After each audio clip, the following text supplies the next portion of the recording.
Vamos refletir na palavra de Deus, Hebreus capítulo 12.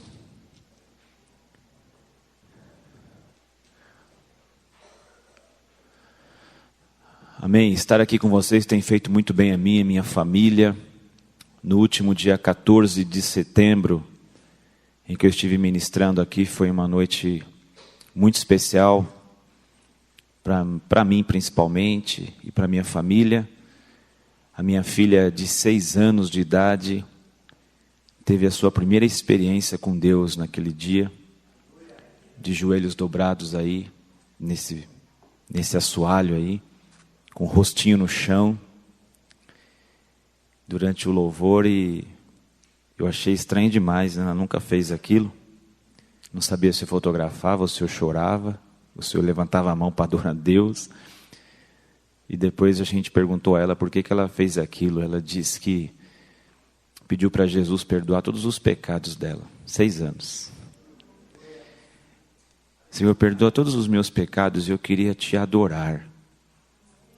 E aí, Pai, eu senti vontade de ajoelhar, de botar o meu rosto no chão. E quando eu ajoelhei, eu senti que Ele passou a mão levemente no meu rosto.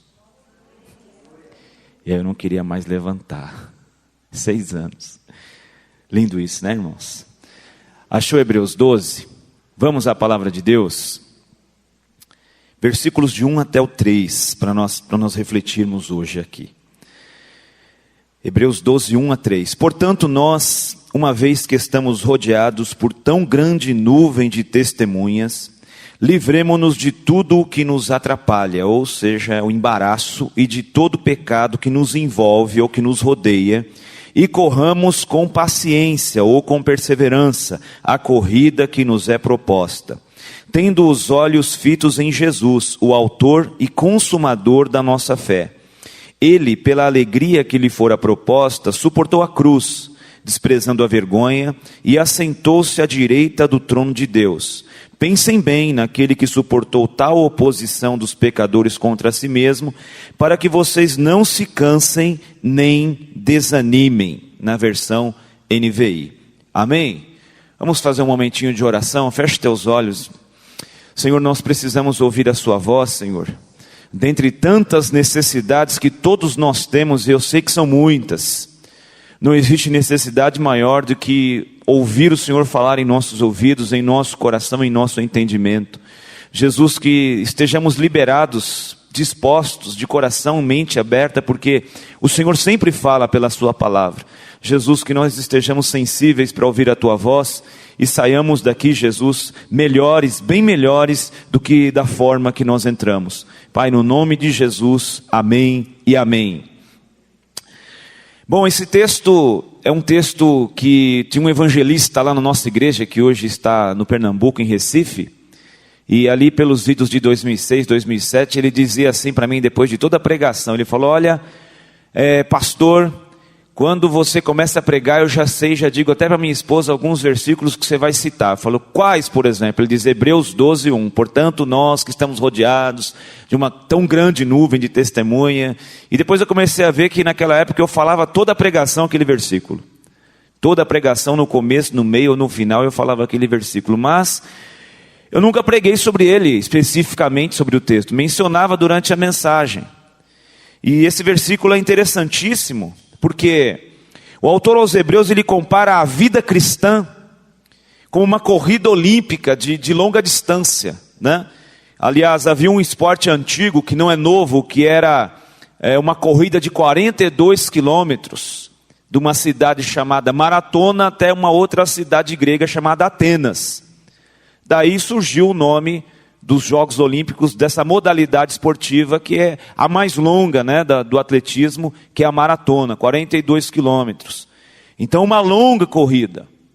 E o autor aos Hebreus, ele menciona essa carreira cristã como uma corrida de longa distância. Ele também fala sobre testemunhas que estão assistindo a essa corrida. Lembrando que a maratona também tem o seu ápice no final, onde os corredores que estão nas ruas da cidade, eles adentram a um estádio, e ali a competição é definida por aqueles que conseguem chegar até o final. Porque além de ser uma corrida longa, é uma corrida de resistência. Não é uma corrida de velocidade. É uma corrida que exige principalmente preparo e resistência. E essa plateia, esse público que está lá, parece que quando a gente olha para o versículo 12, os comentaristas eles dizem que são algumas figuras, ou as figuras que estão descritas no capítulo 11. Então o capítulo 11 fala dos heróis da fé, fala de Abraão, fala de Isaac, fala de Moisés, fala de alguns que implicitamente estão também embutidos no texto, os profetas, como Isaías. O texto lá também de Hebreus 11 fala de pessoas que foram cerradas ao meio, e a tradição diz que Isaías teve esse fim, né? Foi um mártir. E a expressão grega para testemunhas ali no original é marturos, que deu origem a mártir. Então os mártires, aqueles que morreram por amor a Deus, morreram pela verdade de Deus, estão todos nesse estádio, esperando a igreja entrar, esperando a igreja chegar. Então eu quero tratar com vocês hoje do bem mais precioso que você tem. Aliás, eu acho que esse é o único assunto que eu prego, né? Eu não sei se eu consigo pregar outra coisa, é o único assunto que eu consigo falar, que é o valor mais precioso que nós temos, o bem mais precioso que nós temos, que é a tua carreira cristã. Você não tem coisa que vale mais do que isso. Ah, mas meus filhos são valiosos, mas não vale mais que a tua carreira. Minha família é valiosa, valiosíssima, mas não vale mais do que a tua carreira. Meu trabalho, pastor, é valioso, a minha casa, os meus bens, tudo isso tem o seu valor, mas nada é mais importante, mais valioso do que a tua carreira cristã. Amém, irmãos? Porque sem carreira cristã vivida, aplicada e até o fim dessa longa corrida de resistência, não há salvação. E se não houver salvação, não há por que estarmos no Evangelho. Então esse é o motivo maior de nós estarmos aqui. A carreira cristã. O autor ele cita dois problemas, dois elementos que podem fazer com que o maratonista, o corredor, não chegue até o final. Então quando a gente olha para o versículo 1, vê se você consegue identificar aí esses dois elementos, esses dois problemas que podem fazer com que uma corrida não chegue até o final. Tivemos recentemente a maratona de São Paulo, né? 2 semanas atrás aí, e você vê aquele mundaréu de gente, eu acho que eram 9.000 pessoas, não lembro agora, mas nem metade delas concluiu o percurso, os 42 quilômetros, nem metade. Então o autor cita dois problemas que podem emperrar nessa comparação que ele faz da carreira cristã com a corrida. Ele fala sobre o embaraço, e o outro que é um grande conhecido nosso, que é o pecado.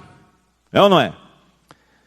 Então esses dois problemas, essas duas questões, podem fazer com que a carreira de alguém não chegue até o final. O embaraço e o pecado. E existem algumas coisas interessantíssimas nesse texto, que a gente pode reparar, porque situações tão importantes, elementos tão importantes que podem fazer a carreira cristã de alguém parar, ele usa uma linguagem genérica e subjetiva, ou seja, qual que é o embaraço? Se eu pudesse perguntar para o autor, me diz aí para eu saber, para eu não me embaraçar. Qual é o embaraço? Me diz aí também para eu saber, o pecado, porque isso aí fica muito, muito subjetivo, muito genérico o pecado. Qual é o pecado? O que pode fazer com que eu não chegue no final? Qual é o embaraço? Qual é o problema? Qual é a situação que pode emperrar minha carreira cristã? Ele deixa isso no ar. Pergunta para alguém aí, qual que é o embaraço? Qual que é o embaraço? Qual seria o embaraço, hein, Antônio Carlos? Hein, Joelma, né? Joelma, qual que é o embaraço? Sei lá, pergunta para Deus.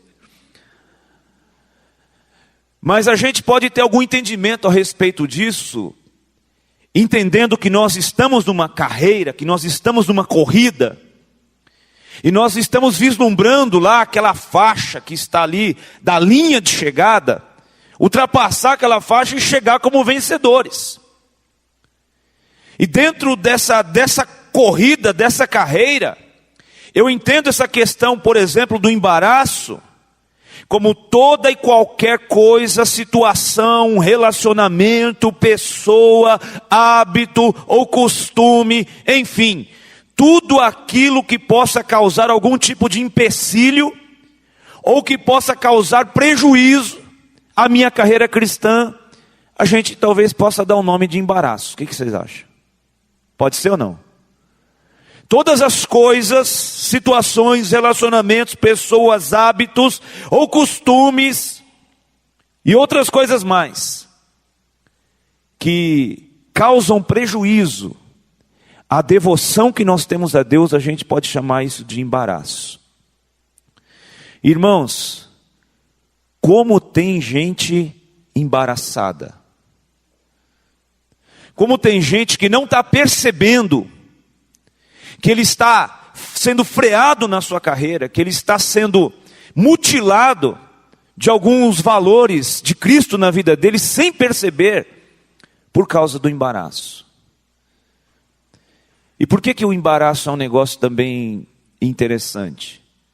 Porque nós vivemos num tempo de pós-modernidade, em que cada vez mais as verdades absolutas são tidas como relativas. Relativismo. Como assim, pastor? Isso aqui vai frear a tua carreira, mas não vai não, para mim isso não tem problema. Né? Eu dei uma aula de escola bíblica semana passada, que nossa temática lá sobre a verdadeira adoração, o tema central, e nessa aula, da lição 9, era os falsos deuses do nosso tempo. E os falsos deuses do nosso tempo, falando para cristãos numa sala cheia de crentes, não é santo, não é cruz, não é fitinha no braço, não é nada disso, não é estátua, não é coisa pendurada na parede.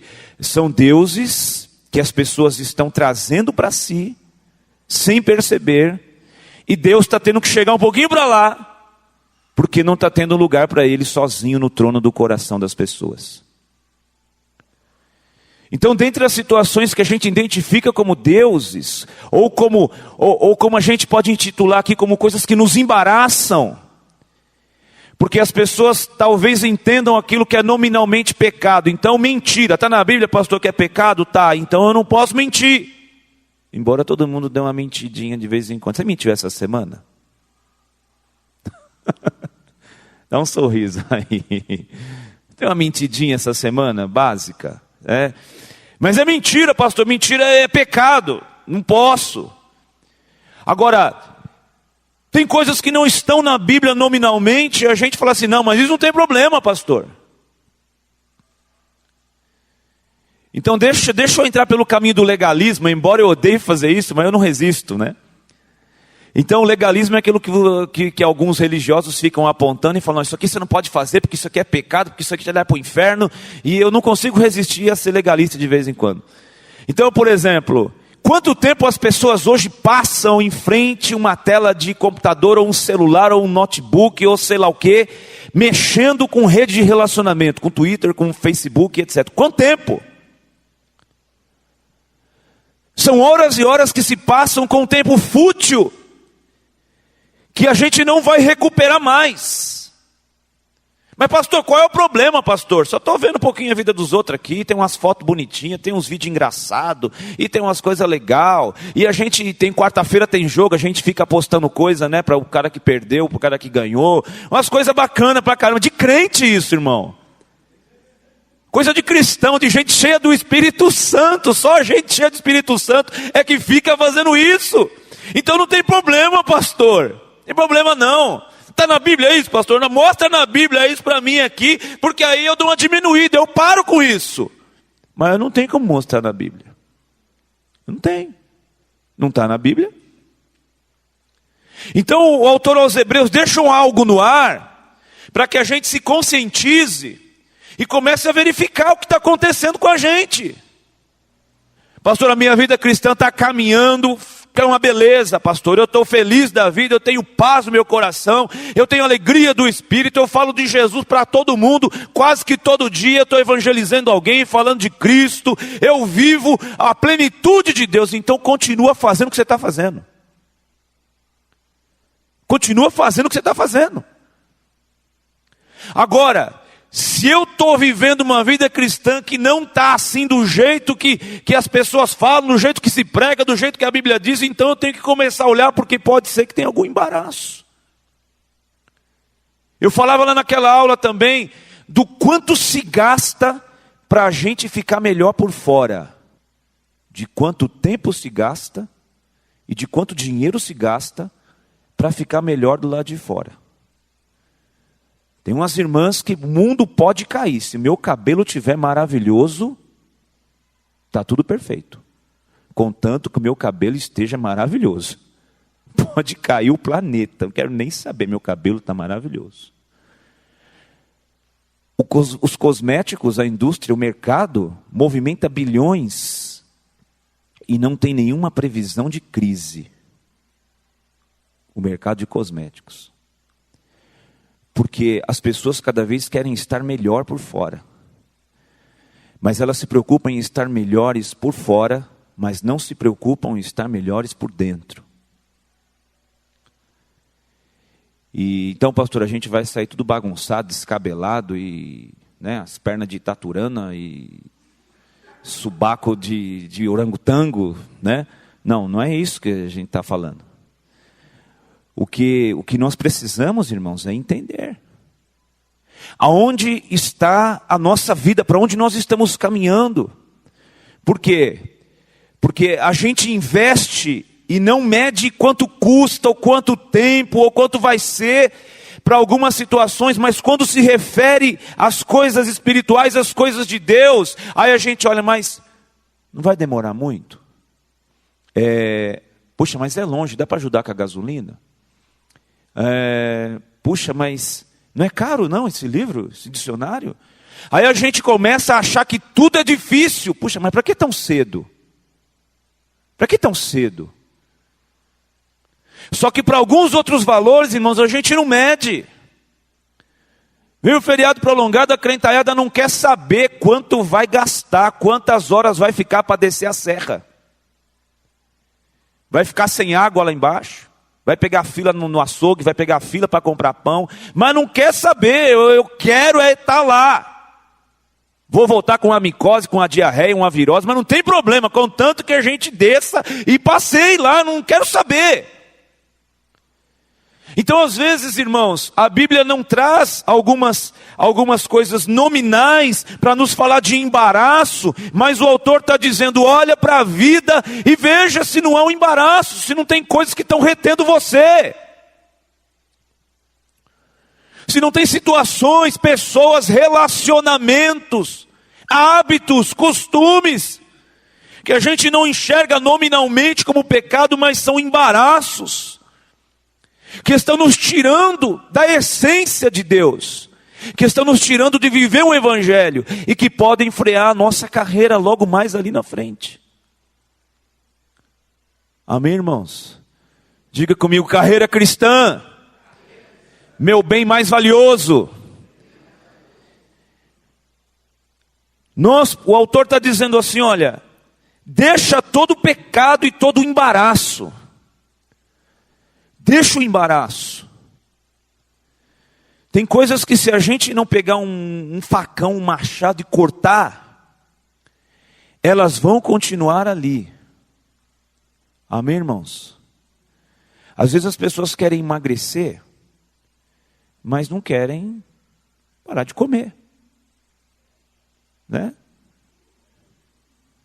Eu quero emagrecer, mas eu não quero caminhar, eu não quero parar de comer doce, beber refrigerante, mas eu quero emagrecer. Não vai emagrecer. Não vai. Eu vi uma história domingo que eu fiquei assim horrorizado.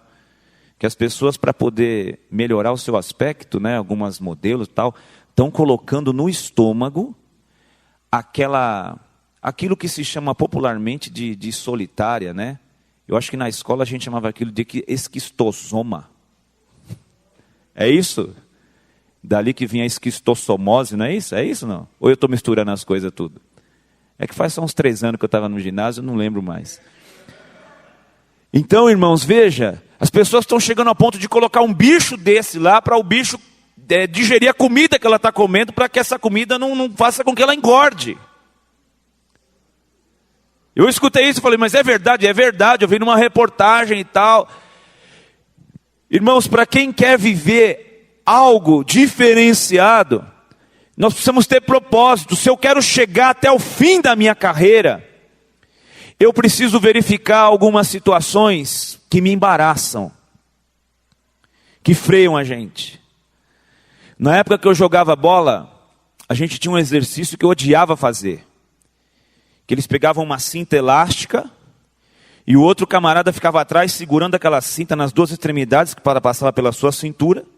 Uma que eu odiava, que já era um cidadão atrás da gente, já não era legal, né? Já falando, isso não é legal.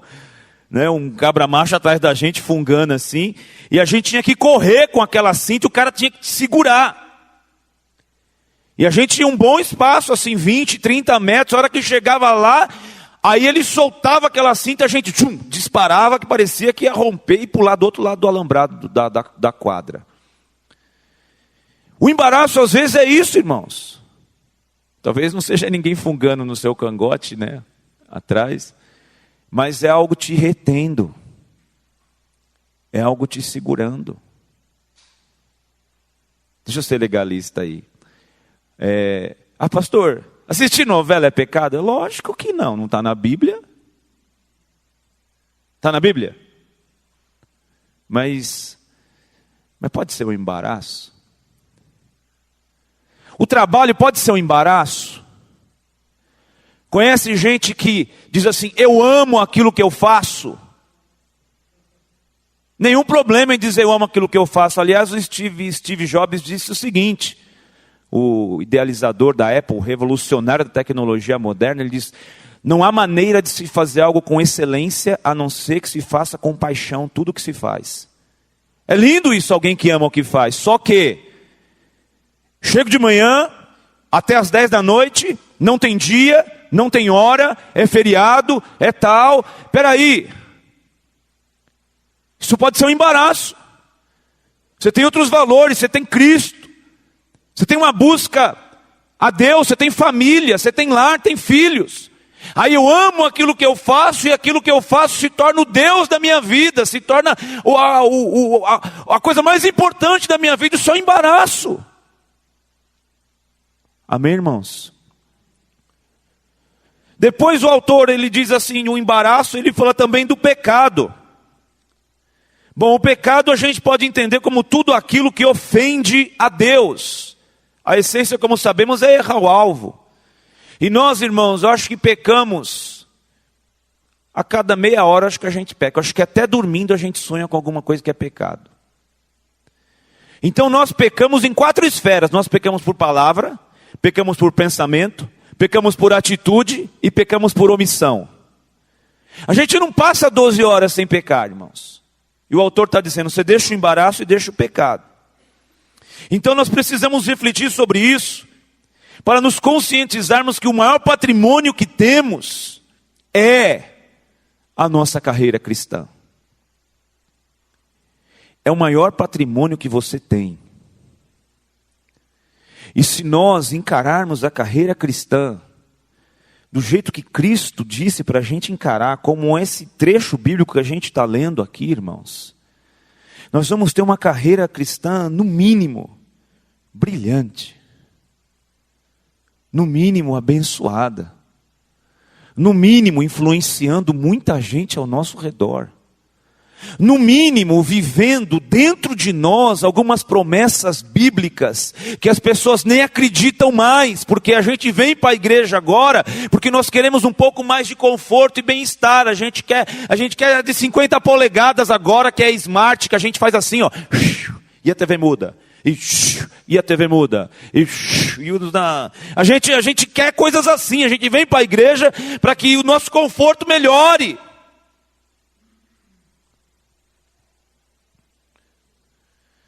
Só que o mais importante que nós temos é a nossa carreira, irmãos. E o pecado pode frear a nossa carreira. Coisa meio fora de moda falar de pecado na igreja. É ou não é? Quem pode dar um glória a Deus para o que a gente está dizendo que o pecado nos freia na carreira? Quem pode dar um glória a Deus aí? Ai, que coisa murcha. Que coisa mais sem graça. Glória a Deus. Ai, glória a Deus. O pecado pode frear a nossa caminhada. O pecado pode brecar a nossa carreira. O pecado pode matar a nossa vida cristã.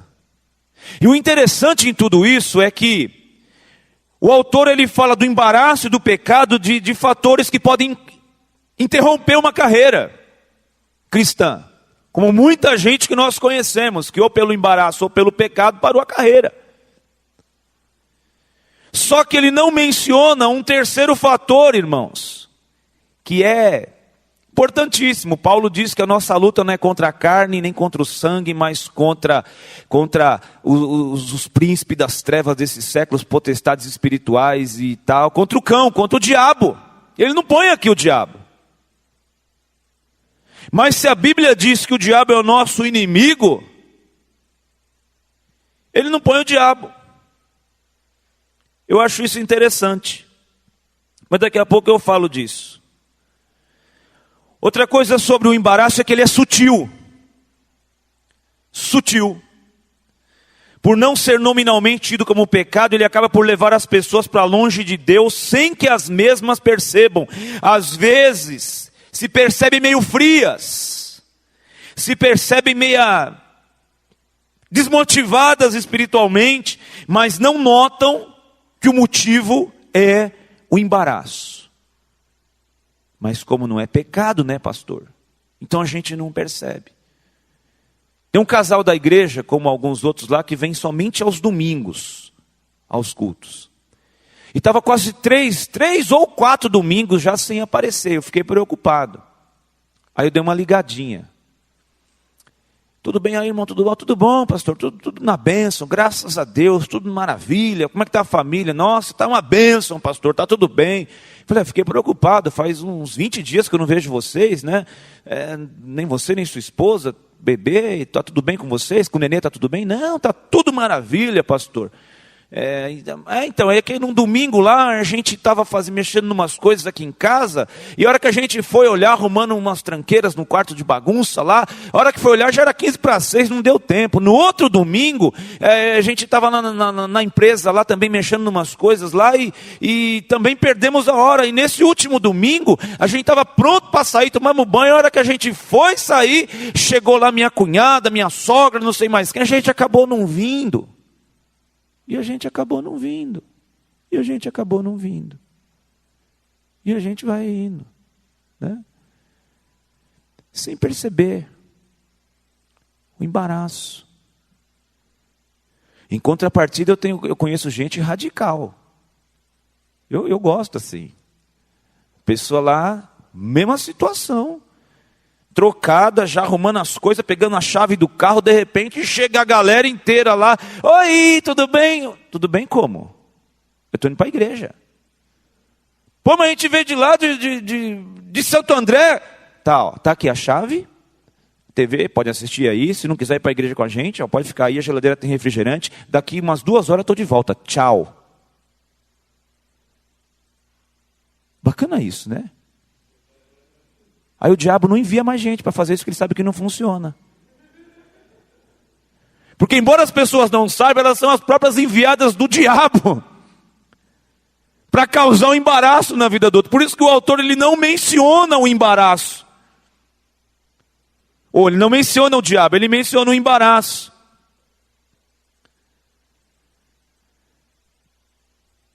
E por que ele não menciona o diabo, hein? Martinho Lutero disse uma vez o seguinte: eu tenho mais medo do meu coração do que do diabo, do Papa e de todos os seus cardeais. Eu tenho mais medo do meu coração do que do diabo, do Papa e todos os seus cardeais. Eu estou terminando de ler um livro de um autor chamado Robert Jeffress, um livro brilhante para lideranças e tal, e esse autor ele estava aconselhando um pastor que caiu em adultério, tem problema sério com a família, a igreja, o negócio deu um escândalo danado, e ele estava conversando com esse pastor, amigo dele também, e nessa conversa com o pastor ele disse assim, qual foi o lugar onde o diabo atuou aí, qual foi o papel do diabo nessa sua queda, nesse seu problema todo? Aí ele disse assim, olha, o diabo é apenas um surfista. Quem criou as ondas para ele surfar foi eu mesmo. Por que ele não menciona o diabo? Ele coloca o embaraço e ele coloca o pecado. Porque o diabo é o surfista, a onda quem cria somos nós.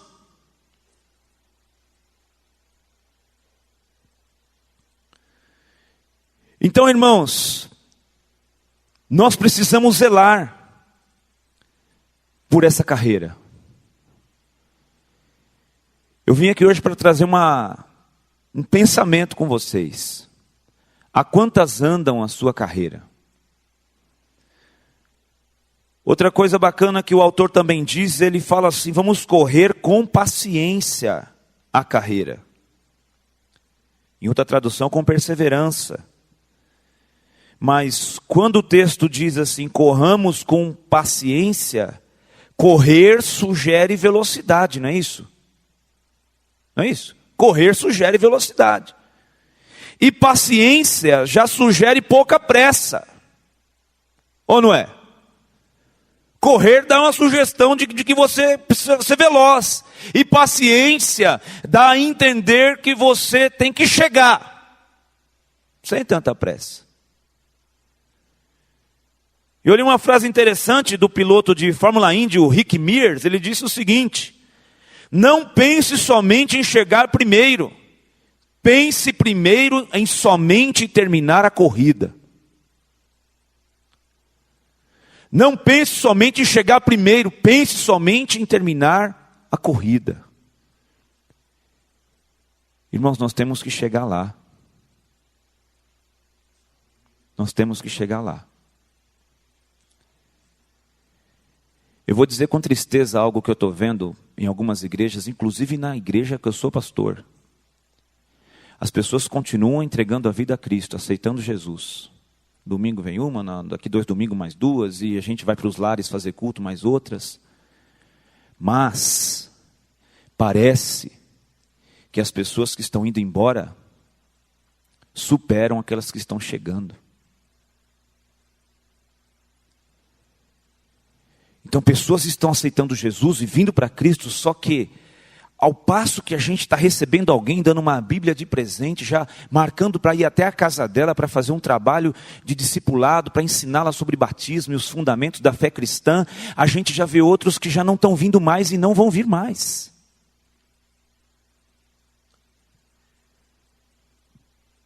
E aí chegam notícias, puxa pastor, fiquei sabendo, encontrei fulano e... Sabe, pessoas estão indo, estão perdendo a carreira.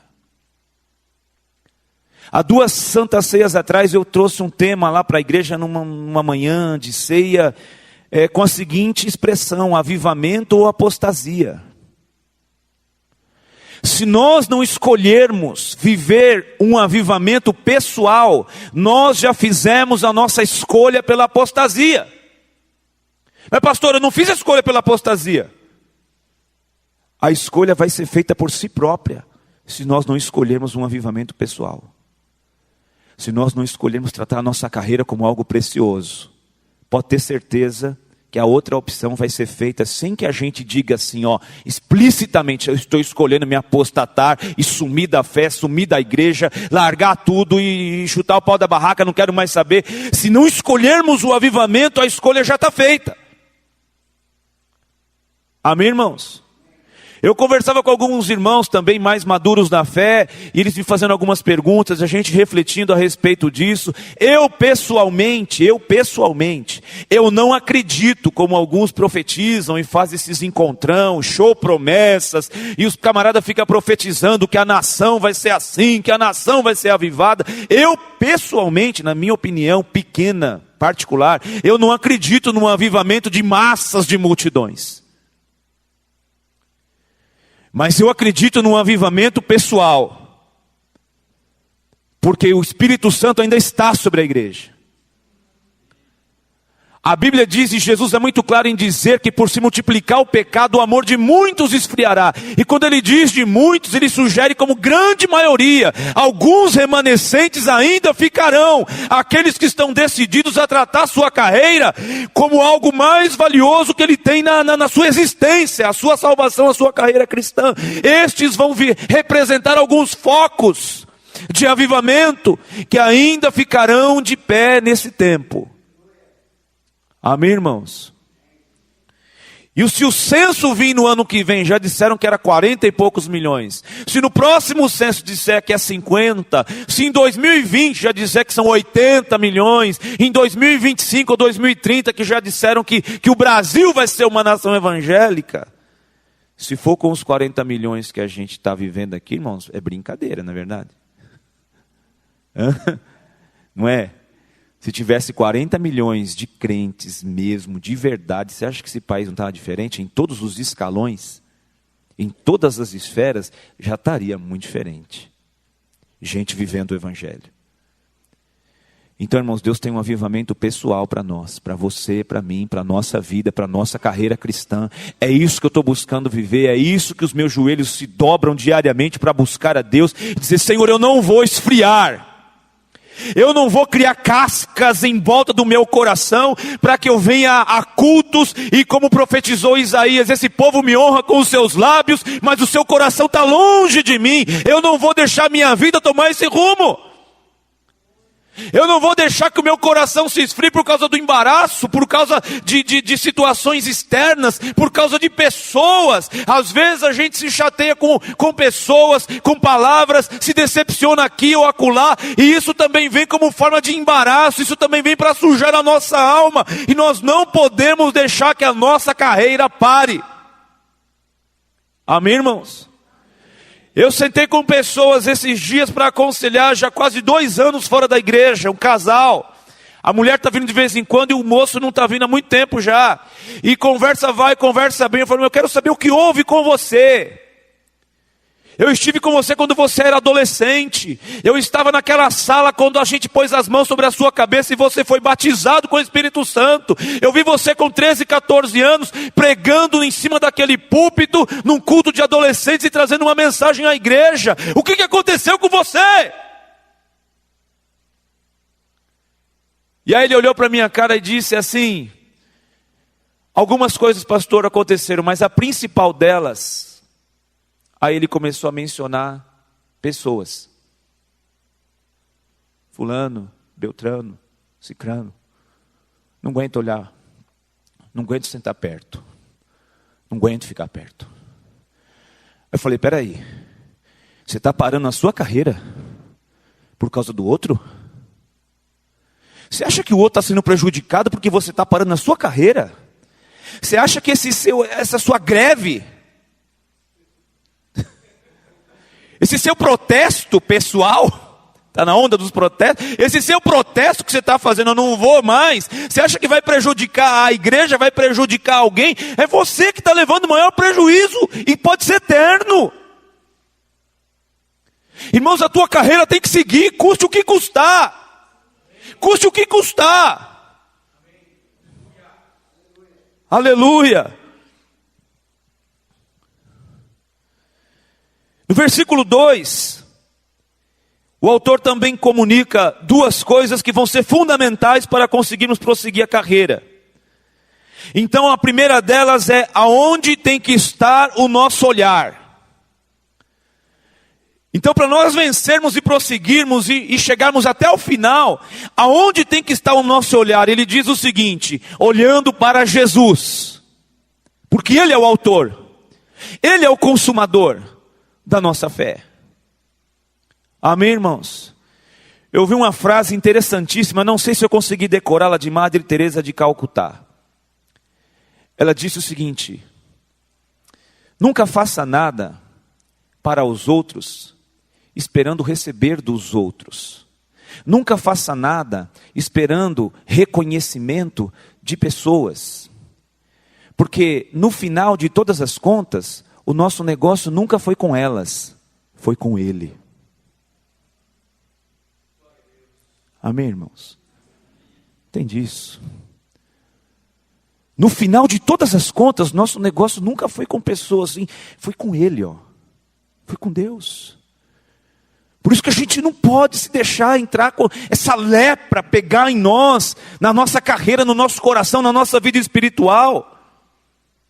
Então o autor diz assim, olhando para Jesus, porque Ele é o autor, o inicializador da nossa fé, da fé que você tem.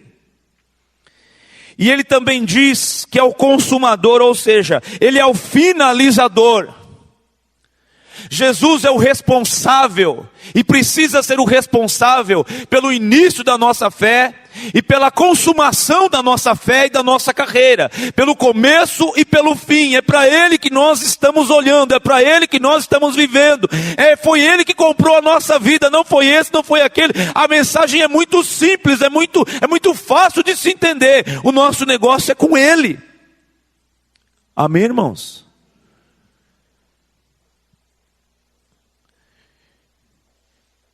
No versículo 3, ele também diz: considerai, pois, aquele que suportou tais contradições dos pecadores contra si mesmo, para que não enfraqueçam e desfaleçam nos vossos ânimos. No versículo 3 parece que o autor está querendo dizer o seguinte: quando você estiver nessa corrida, que é de resistência, não é de velocidade, é de resistência, de preparo,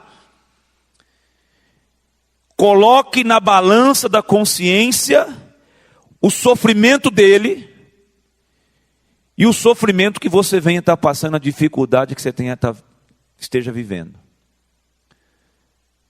Eu fiquei olhando para isso, o autor diz assim, ó, porque a gente vai passar por essa carreira, é uma corrida de resistência e algumas coisas vão acontecer.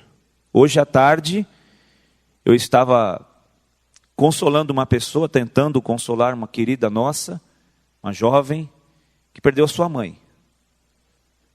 Saiu de casa pela manhã, tomou café com a mãe, conversou com a mãe, tranquilamente.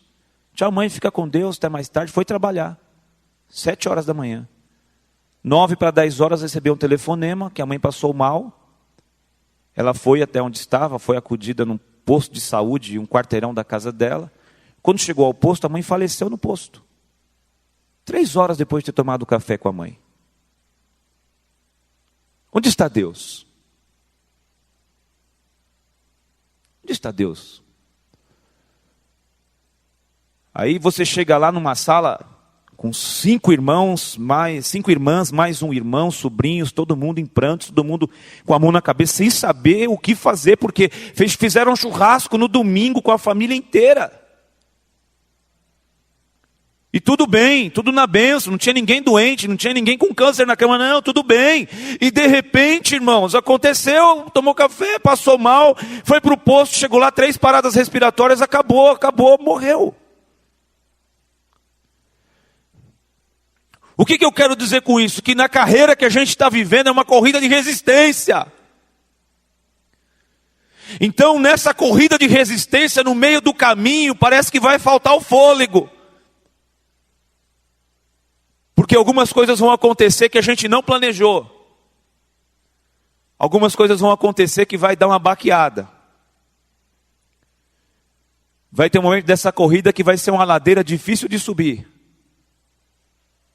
Mas você não pode parar. A gente não pode parar. Porque na hora que chegar essa ladeira que a gente fala, eu não vou conseguir subir isso aqui. Minha corrida acabou. Aí a gente vai colocar na balança da consciência o sofrimento que estamos vivendo com o sofrimento que ele teve. Considerem, pois, aquele que por tais contradições contra si mesmo dos pecadores ele sofreu, para que vocês não desfaleçam no vosso ânimo. O que você está vivendo? Corre a carreira, continua correndo. Pode ser que você não seja o primeiro colocado nessa corrida, mas a gente tem que terminar essa corrida. Amém, irmãos? A gente tem que terminar essa corrida. Eu fico assim, eu confesso que eu tenho alguns temores, sabe? No meu coração. Porque eu conheci gente muito melhor do que eu. Muito mais capacitada do que eu. Homens de Deus, pastores. Que pararam a corrida. Um desses homens, irmãos, foi pastor da igreja de Santa Clara. E eu e o Fernando, quando chegamos, ele já não era mais o pastor de lá. Mas pensa numa igreja um pouco maior que essa daqui, que tinha que ter 2 cultos no domingo, porque não cabia. Então tinha que ter um culto às 3 e um culto às 6. E o culto das 3 acabava às 5, 5:30, e o pessoal não ia embora. O pastor tinha que falar: gente, vai embora que está chegando. Não, pastor, a gente quer ficar. Vai embora porque está chegando o pessoal das 6. Pensa numa igreja que teve que pedir a uma escola particular que tem na rua, um colégio chamado Colégio Parque Sevilha, para que se fizesse a escola bíblica nas salas do colégio, porque na igreja não tinha lugar nem estrutura para tanta gente na escola bíblica. A minha esposa foi pastoreada por esse homem e ela sempre diz: pastor Carlos Renato sempre vai ser o meu pastor. E ela se lembra de trechos de mensagem, às vezes a gente conversando no carro, antes de dormir, ela menciona algum comentário. Ela não se esquece, adolescente, pastoreada por aquele homem. Irmãos, a gente tem que terminar a carreira. Pode ser que ele retorne, mas no momento ele está longe da carreira. Com o filho envolvido com droga. O casamento acabou.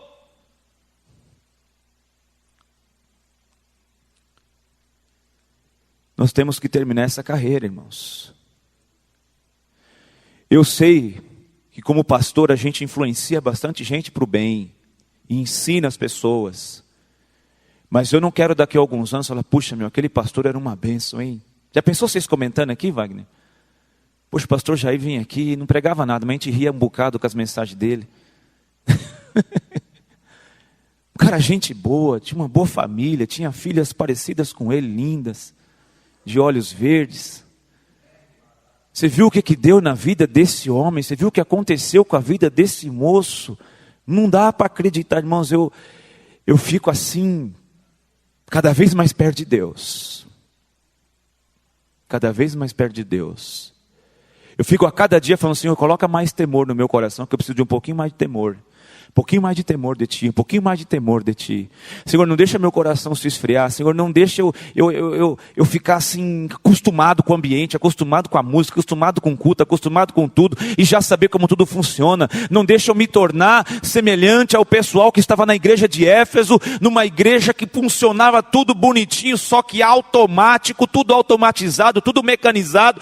E Deus diz assim: olha, eu sei que vocês trabalham muito, eu sei que vocês estão fazendo tudo, eu sei que os ministérios funcionam, eu sei que vocês combatem os hereges, mas eu tenho uma coisa contra vocês: vocês deixaram o primeiro amor.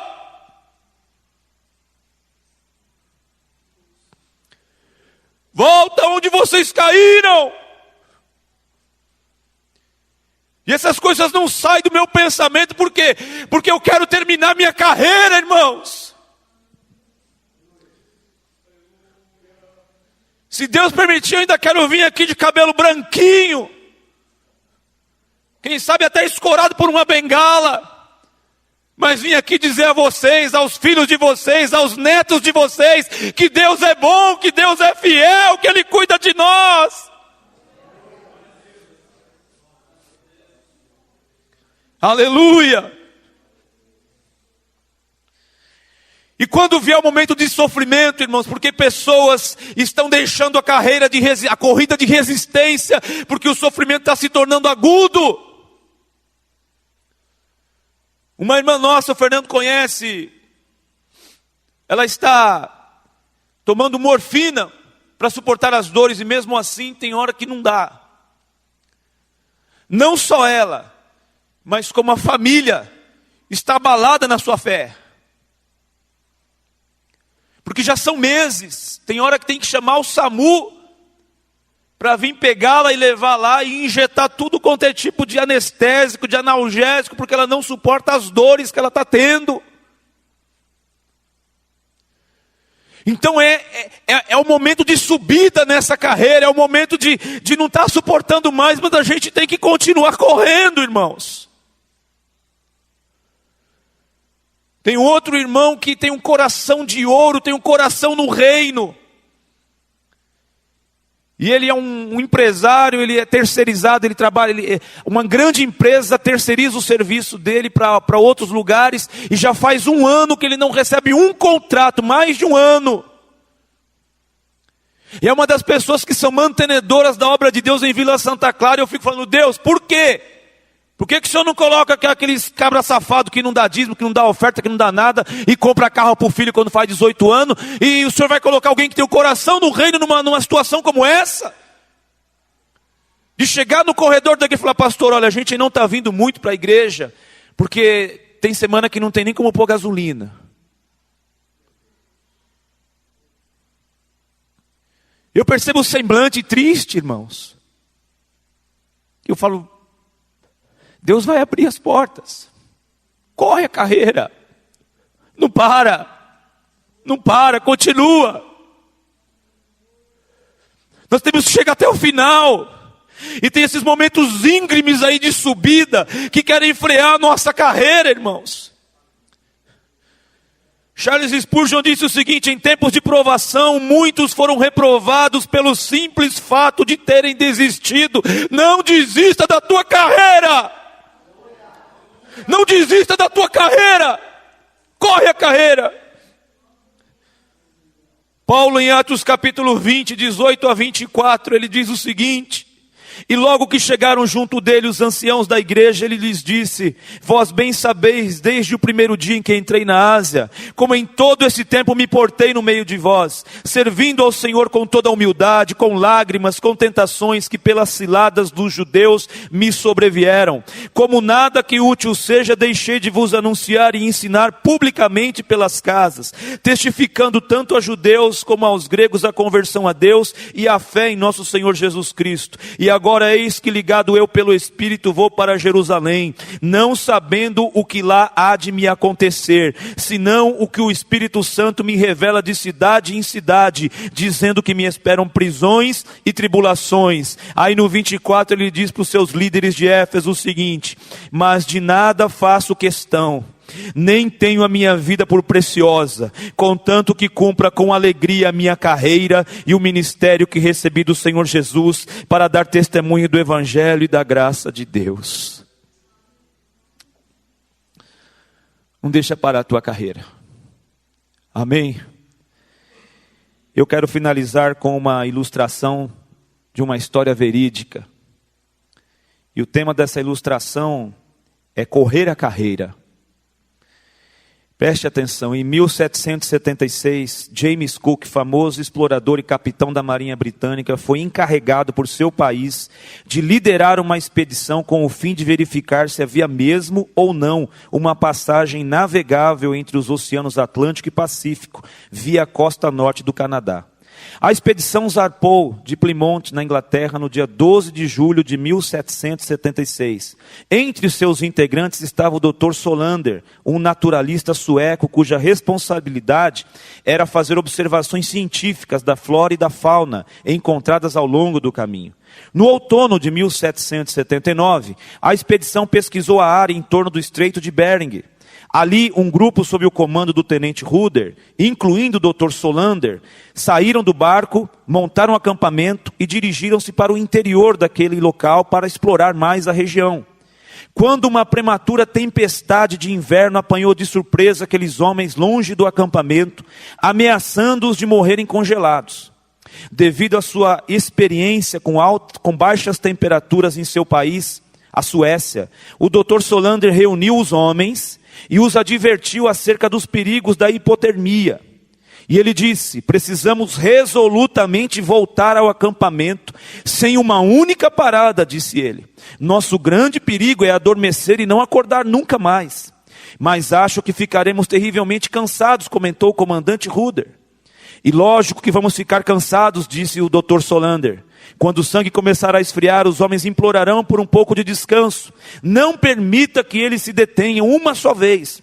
Incite-os com golpes, com baioneta, se for preciso. Ceder ao desejo de dormir será fatal. Os membros do grupo de Ruder atenderam a admoestação do Dr. Solander e voltaram ao acampamento sem perder um só homem. Jesus advertiu-nos que ao aproximar o fim dos tempos, a iniquidade aumentaria. O amor de muitos ficaria frio ao assimilarem o espírito desse mundo ao seu redor. Vemos que isso ocorre hoje, cristãos adormecendo enquanto se conformam mais e mais com o mundo. O que podemos fazer individualmente para evitar esse fim triste? Resolutamente encaminharmos para Sião, sem deter a caminhada, enquanto animamos uns aos outros ao longo do caminho. Amém? Não desista. Siga a sua carreira. Deus te abençoe em nome de Jesus.